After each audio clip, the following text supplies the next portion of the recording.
আগুনটা মানে দেখি আমরা খেতে বসছিলাম, খেতে তারপরে মানে মাঠে যাওয়ার তৈরি হয়েছি, তখন দেখছি নিজেই ছাদের পর আগুনটা উঠে গেছে। আমরা ওই ছিলাম, ওই বারান্দায় ছিলাম, ওই ঘরটার বারান্দায়। তিনটা ঘর জ্বলেছে। ঘরে ছিল দোকানের জিনিস ছিল, রসুন ছিল, আলু ছিল, ব্যবসা করতো আমার ছেলেটা। কোথায় করতো? ওই বাজারে ব্যবসা করতো। ওই ব্যবসার সব মালগুলো সব এইখানেই থাকতো। তারপরে ধান ছিল, ধানও জ্বলে গেছে। 3 বিঘা ক্ষেতের ধান ছিল ওখানে, সমস্ত কিছু একদম জ্বলে গেছে। হ্যাঁ, এখন বাইরে আছি।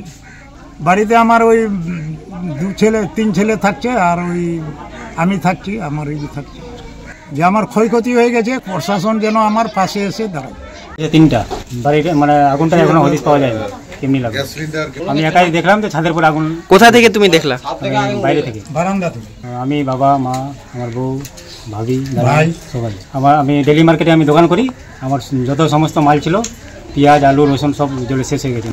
ধান ছিল 2 বিঘা ধান ছিল। আর কি কি ক্ষয়ক্ষতি হয়েছে? আর সাইকেল ছিল, তারপরে অনেকগুলো সব মানে যত মাল ছিল সব শেষ। দমকল এসেছিল, এখন ইন্দোরে এসছে। আমি প্রশাসনের কাছে আবেদন করেছি আমার যে ক্ষয়ক্ষতি হলো সেটা যেন সাহায্যের হাত যেন বাড়িয়ে দেয়। পাথর ছাড়াই প্রতিকার সম্ভব। মালদার প্রাচীনতম ভৃগু বংশ জ্যোতিষী পণ্ডিত এস শাস্ত্রী।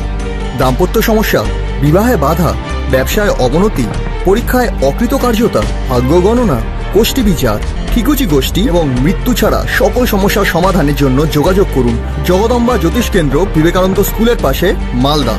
মোবাইল 09733027832 অথবা 09332056956।